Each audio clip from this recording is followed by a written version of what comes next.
Hello dear learners, welcome back to Abhitsha. Today's current affairs is brought to you by Abhitsha. So let us begin. आज का जो date है that is 3rd of November and all the important articles are here as follows. पहला है Indian women's cricket history clinch maiden world cup title. तो कल जो है वर्ल्ड कप का जो टाइटल है वो इंडियन क्रिकेट टीम विमेन को उन्होंने ग्रैब किया है. It was a historic night for every Avid cricket watcher. They felt very good and very satisfied with the result that Indian women had made and the victory they have clinched in their homeland, right? So बहुत बड़ा news है. Second is ISRO launches GSAT 7R. ये उससे भी बड़ा news है कि जो एग्जाम में के पर्सपेक्टिव से बहुत इंपॉर्टेंट है. इंडिया का जो हेवीएस्ट कम्युनिकेशन सैटेलाइट है वो लॉन्च किया गया है इसरो के द्वारा. And last is 1 in 9% tested found positive for infectious disease. ये बहुत ही इंटरेस्टिंग एक टेस्ट हुआ है. उसमें क्या बताया गया 1 in 9% जिनको भी टेस्ट किया गया है उनको कोई ना कोई इन्फेक्शियस डिजीज जो है वो है ही इंडिया में. ठीक है, तो ये मुझे लगता है कि ये एड ऑन के लिए काफी इंपॉर्टेंट रहेगा. आप लोग इसको अपने आंसर्स में ऐड कर सकते हैं. और ये तीनों आर्टिकल जो है आज काफी इंपॉर्टेंट है. ठीक है, पहले तो आप ये देखिए. Let us all enjoy this moment of victory. Indian women made script history clinched maiden world cup title. ठीक है, तो captain under the captaincy of Harmanpreet Kaur they celebrated their first ODI world cup in Navi Mumbai. ठीक है, नवी मुंबई में जो है ये match हुआ एंड बहुत ही मेजर विक्ट्री है. Indian women cricket history before packed before a packed DOI Patil Stadium here on Sunday, winning the ODI World Cup, defeating South Africa by 52 runs. तो 52 रन से डिफीट किया है. If the team's astounding run to the finals, slaying giant Australia en route, is cited as the cornerstone of a revolution, the maiden championship is the fulfillment of a gritty effort to match the promised performance. ठीक है, तो 2017 में हमने काफी अच्छा जो है टक्कर तो दिया था ऑस्ट्रेलिया को, पर हम उसमें वो कॉर्नरस्टोन था हमारे उस विमेन रेवोल्यूशन का, विमेन क्रिकेट रेवोल्यूशन में. पर कल जो है मतलब we have written the history once again, we have rewritten the history once again. ठीक है, in the 8 years since, progress was agonizingly slow but steady.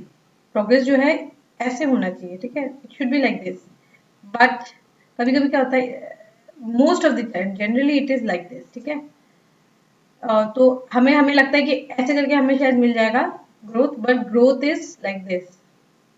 ठीक है, ग्रोथ ऐसा होता है. तो स्लो था बट स्टेडी ग्रोथ हमने विमेन क्रिकेट टीम में देखा. और यहाँ पे क्या है, वर्ल्ड क्रिकेट को हम धीरे धीरे डोमिनेट करिए. हमारी वुमेन, मैन तो कर ही रहे थे पर वुमेन भी डोमिनेट करिए. Parity in match fees, more fixtures and lucrative women premier league help India to rub shoulders with England and Australia. ठीक है, if the men's game grew on infrastructure and institutional support, the women grew on intent. ठीक है, तो अगर men का जो game था अगर वो इंफ्रास्ट्रक्चर और इंस्टीट्यूशनल सपोर्ट में ग्रो किया, तो women का जो है इंटेंट को लेकर आगे लेकर they have grown this entire effort. For years they have played in empty stand, often without live broadcast. Training नहीं है, स्पॉटलाइट नहीं था, लेकिन धीरे धीरे क्या हुआ, yesterday was a ruin-soaked day but delayed by 2 hours, but they were ready and they have played it. What this win means for women in cricket goes beyond the trophy cabinet.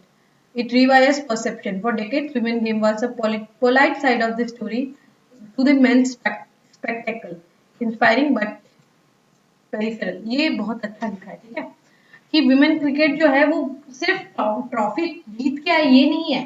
At least people are celebrating. ठीक है, women cricket जो है लोगों को समझ में आ रहा है, पता चला है, and they are celebrating the game. That is very crucial. ठीक है, और धीरे धीरे क्या है, ये अब धीरे धीरे एट पार मेन क्रिकेट के साथ साथ धीरे धीरे करके हम भी विमेन क्रिकेट को आगे लेकर जाने की कोशिश कर. क्लियर हुआ, समझ आया? नेक्स्ट है ISRO launches GSAT 7R, India का हेवीएस्ट कम्युनिकेशन सैटेलाइट. ये बहुत इंपॉर्टेंट है. ठीक है, Indian Space Research Organization on Sunday successfully launched India's Navy's advanced communication satellite. तो ये कम्युनिकेशन सैटेलाइट जो है इंडियन नेवी यूज करेगी, इसको GSAT 7R भी कहा जा रहा है, from Satish Dhawan space centre in Sriharikota. ठीक है, the indigenously designed and developed satellite weighing approximately 4,400 kilos is India's heaviest communication satellite till date at the major milestone in strengthening navy space based communication and maritime domain awareness. तो ये आप लोगों को बहुत अच्छे से याद रखना होगा कि जीसैट में मतलब जियो सिंक्रोनस सैटेलाइट में जाएगा। वैसे ही जिन्होंने इस बार यूपीएससी का एग्जाम दिया उनको पता ही है कि ये टाइप के क्वेश्चन भी आए हैं, जियो सिंक्रोनस क्या है, सन सिंक्रोनस क्या है, एक्सप्लेन करने को आया था, राइट। तो वैसे ही आप लोगों को पता होना चाहिए कि कौन सा जो सैटेलाइट है वो कहाँ कौन से रेडार में डालने से या कौन से ऑर्बिट में डालने से वो क्या काम करता है, ठीक है। तो ये काफी काफी इंपॉर्टेंट है। The ISRO launch the rocket aboard its most powerful launch the launch vehicle mark 3 on its M5 mission. The lift took off at 5:26 p.m. from the launch pad, and the mission control room since confirmed that satellite had been successfully inserted in the geosynchronous transfer orbit. तो इस तरीके से होते कुछ orbits में, अगर आप लोगों को थोड़ा सा डिटेल में बताओ, क्योंकि ये क्वेश्चन आके गया है, हाँ इस बार मेंस में आया था। देखो ऐसे करके ऑर्बिट्स होते हैं, पोलर ऑर्बिट होता है, देन जियोसिंक्रोनस ऑर्बिट, थोड़ा सा। तो यहाँ पे क्या होता है कि अगर जैसे हम यहाँ पे है, ठीक है, we are at the centre, हमें यहाँ पहुंचना है, ठीक है, हमें यहाँ पहुंचना है। तो ये क्या करते हैं, एक बार में यहाँ जाने से फ्यूल भी बहुत खर्च होगा, एंड ठीक है it is very costly on the fuel. हम क्या करते हैं, पहले एक ऑर्बिट में एक राउंड लगाते हैं, वो इधर में एक ऑर्बिट यहाँ से रन करके यहाँ आएगा, ठीक है, दूसरे ऑर्बिट में आएगा। ये बीच में जो ऑर्बिट है उसको हम ट्रांसफर ऑर्बिट कहते हैं। फिर वो इसी सेकेंड ऑर्बिट में फिर से लाइक दिस, ठीक है, ऐसे करके जाएगा। पहले वो एक ऑर्बिट में इस तरीके से मैनूवर करेगा और अगले ऑर्बिट में ऐसे करके निकल के जाएगा, फिर वो अगले ऑर्बिट में मैनूवर करेगा थोड़े समय, फिर वो अगले ऑर्बिट में निकल के जाएगा, समथिंग लाइक दिस। फिर वो इसी ऑर्बिट में मैनूवर करेगा और फिर क्या होगा, वो अगले ऑर्बिट में निकल जाएगा। ऐसे करके धीरे धीरे करके it will go like this, ठीक है, ऐसे करके जो उसका इंटेंडेड जहां पे उसको पहुंचना है वो वहां पर पहुंच जाएगा। क्लियर हुआ? तो इसको कहते हैं जियो ट्रांसफर ऑर्बिट है, ये उसका जगह नहीं है, उसका ट्रांसफर यहाँ से होगा, ठीक है।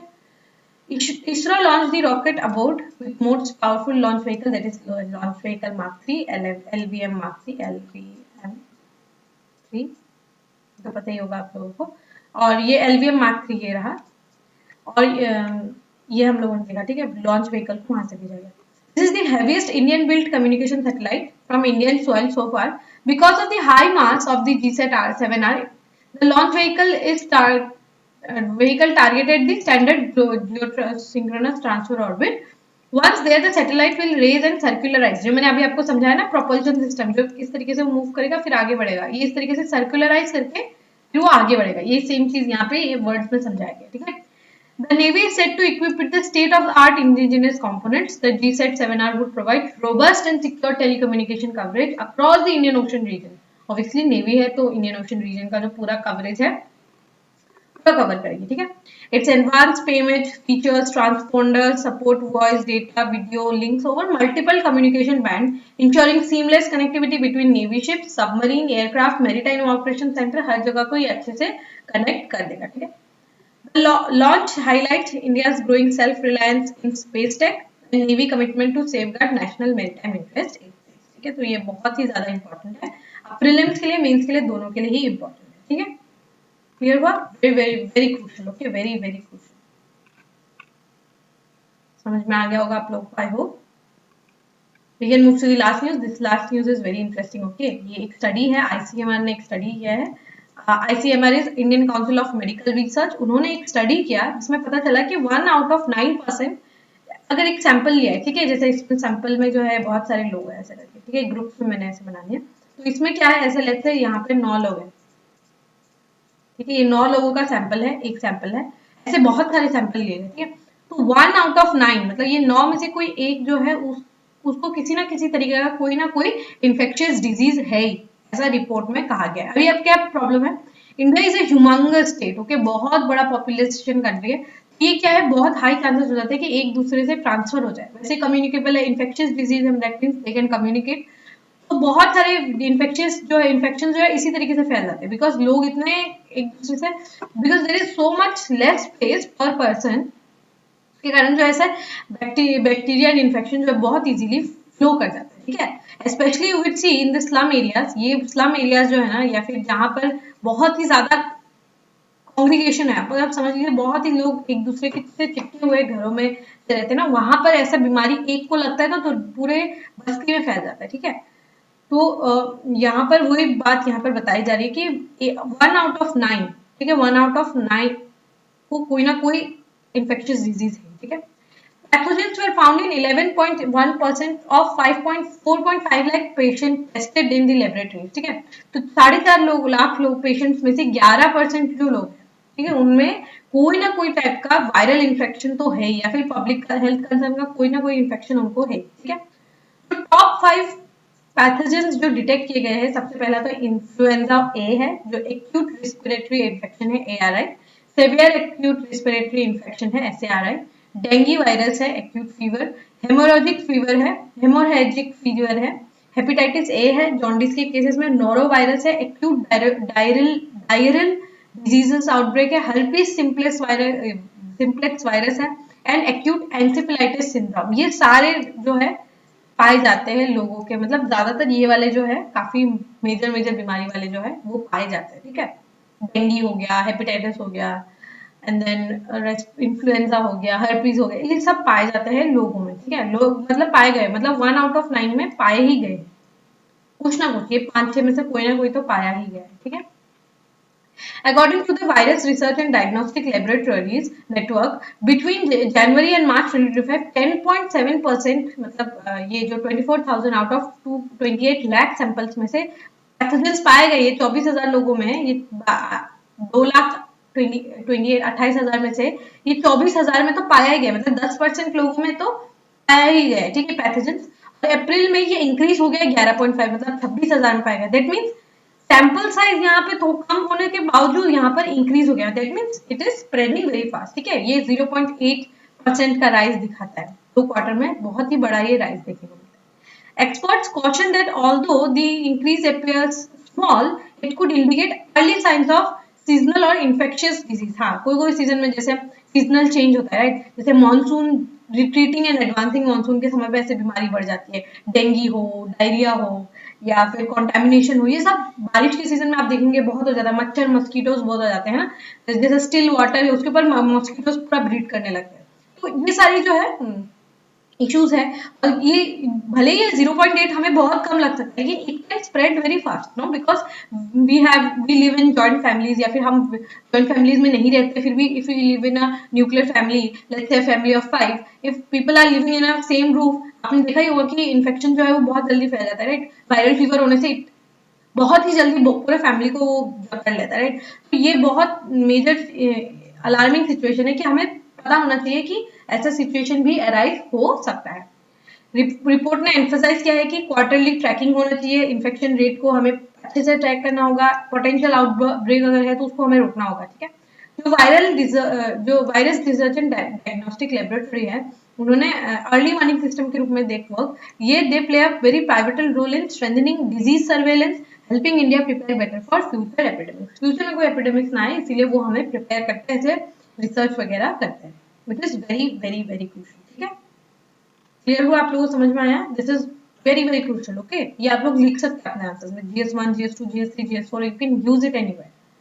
Clear?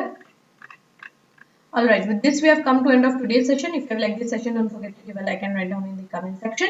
We will meet in the next session very soon. Till then, take care and thank you.